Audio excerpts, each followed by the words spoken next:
best of the Commander. best.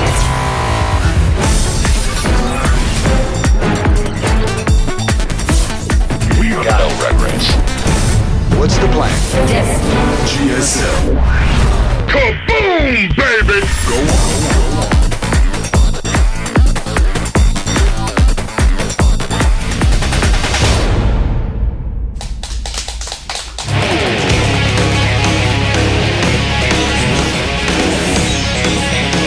Welcome back to Code A. So far, all of the matches, all 6 of them going 2-0. And we started things out with the qualified players, all of them losing.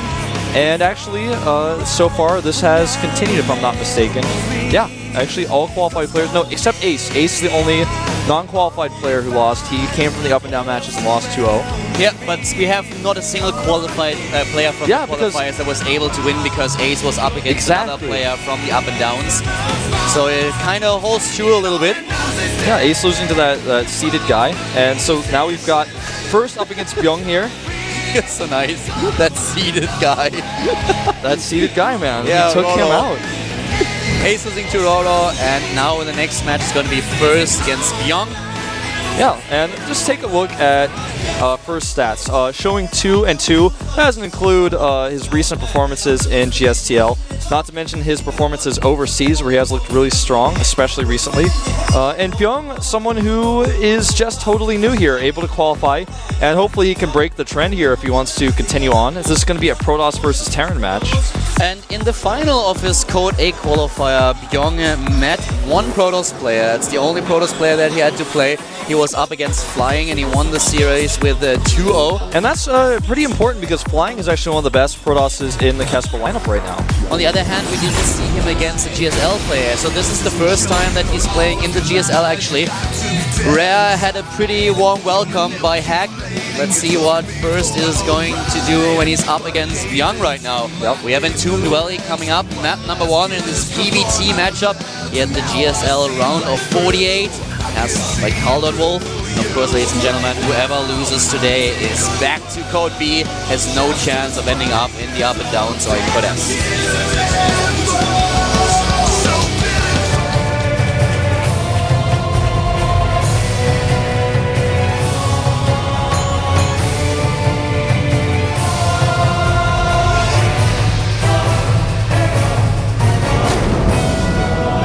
Starting to the bottom left of the map, with the player for LGIM, it's the Protoss player. Starting in red, it is LGIM first. not the first player to play today, but sure the first one to be introduced in this best of 3. You read my mind on that one. I was about to say that, and you just said it. Great minds think alike. Yeah. Starting to the top right, cross position on Entombed Valley is his opponent. It is the CJ Entus player. He wants to avenge Rare. He is the Terran player in the blue. CJ Entus Bbyong. And this guy, fairly new here. I like how he tilts his head a little bit to the right. Yeah, he's got that slight tilt there. He's not careful, his glasses might slide off sideways. You know, most girls will look like this when they look at a puppy. Yeah, something like that. It will always be come with a sound like "aww." Sometimes a confused puppy may also tilt his head similarly while looking at the thing that confuses him. Yeah, he's asking a little bit like, what? Yeah. He's going to go Command Center first, by the way. And first, it will not be going Nexus first. Yeah, and right now, sorry to interrupt you, but we have the winner prediction on right now. And this is actually most players, most people on GOMTV.net playing it safe, voting for the GSL player. Most have never heard of Bbyong. Very true. Now, first, when he scouts this, is going to have to figure out how he wants to move forward. He may decide to go for pull out of gas and cut all unit production to make the Nexus faster. He cannot go before core since he already started his core. If you scout your opponent on the first location, then you can cut the core out and go Nexus first. But now he's seen the double barracks, so he knows, okay, unless this is some sort of weird 3 barracks play where he's got the third barracks hidden in the main, this is going to be, oh wow, he gets in. His first clue is actually that he's able to sneak into his opponent's base with a harvester. Yeah. So he's having a look at the gas. He's seen that the first refinery has not been taken so far. Indeed. Sees the first depot as well on his way out, verifies that. And he will drop down the Nexus. It's actually the first expansion that he builds in this game. Yeah, and he's the first player to make it at the natural. The other player made it inside of his main, as Terran has that ability. Exactly. And he will go, of course, now he's got a few options. Will he try to follow this up with some sort of gateway pressure? Will he tech quickly? Or is it possible that first, before the tech, he goes for a third Nexus? That's something that is entirely possible. On this map, you have to work at the rocks a little bit, though, to be able to do that. He could also go for the robotics first, but he doesn't have the gas just yet. Yeah, so not quite. He still has the probe alive in his opponent's main base and scouts everything, even sees when exactly Bbyong is going to lift off the first command center that he built on the high ground. And now even the drone scout going, SCV scout going on, and he actually sneaks in and he sees... Did he see both gas? I think he did. Look how many barracks we actually have coming up for Bbyong now. Yeah, he is really going to power those out and do some early pressure. This is pretty common to see in this matchup. A lot of the time people will tech up instead. And the choice here, it's been made. He's doing this a little bit parting style. He's going to get a very fast third Nexus. But like I said earlier, this is very hard to defend if you don't destroy those rocks. He will have to do something with those very soon. And there's the Nexus. You can see it on the production tab. Yeah, we have another Nexus being built. Now he has 3. And I have never seen the strategy from him, but I guess there's always a first.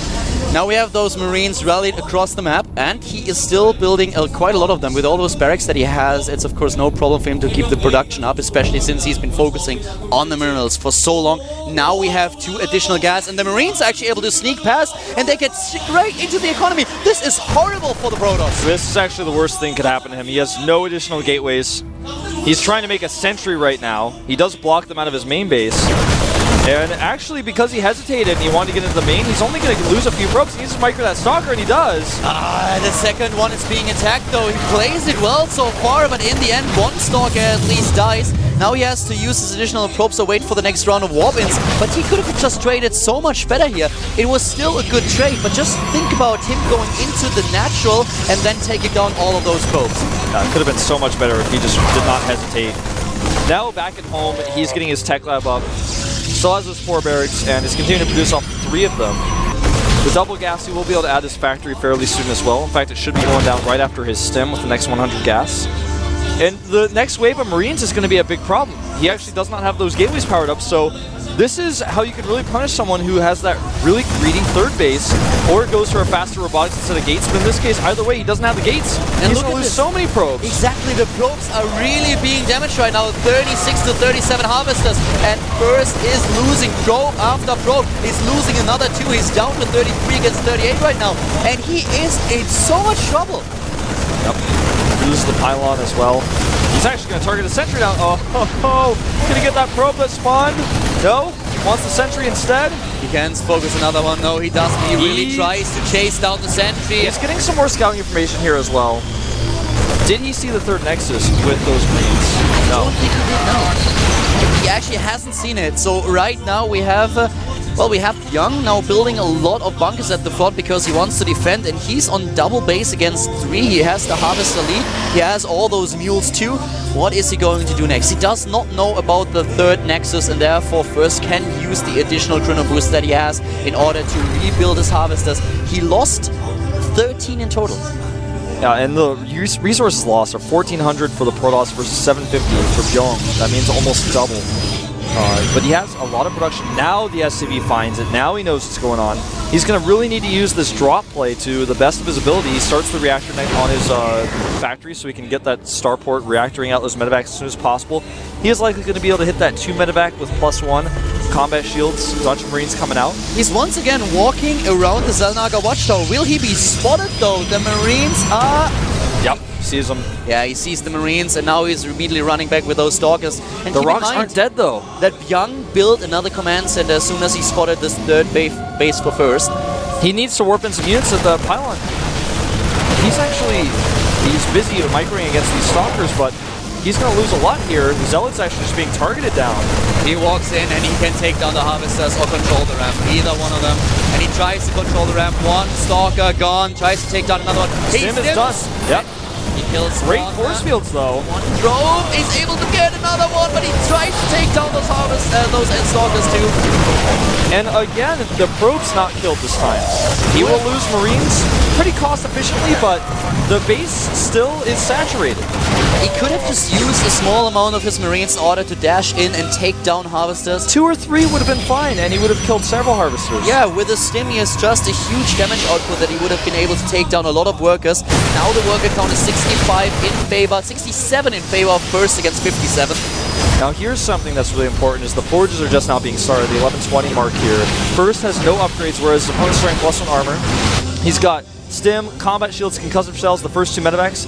He's got a really strong timing to attack, whereas opponent does not have AoE damage. The only thing he really has is blink, and that's going to be pretty hard to defend with. As a Protoss player, you always want to have either Colossi or, of course, Storms if you have to deal with a huge number of fire units for your opponent, especially when they are supported by medevacs. And right now, Bbyong has this force of Marauders and Marines that he's rallied across the map. The overall supply is still fairly the same, but if you look at the army supply, Bbyong is far ahead. Yeah, he really is. He killed so much of the army, he chipped away at it, and this is going to make this push all the scarier.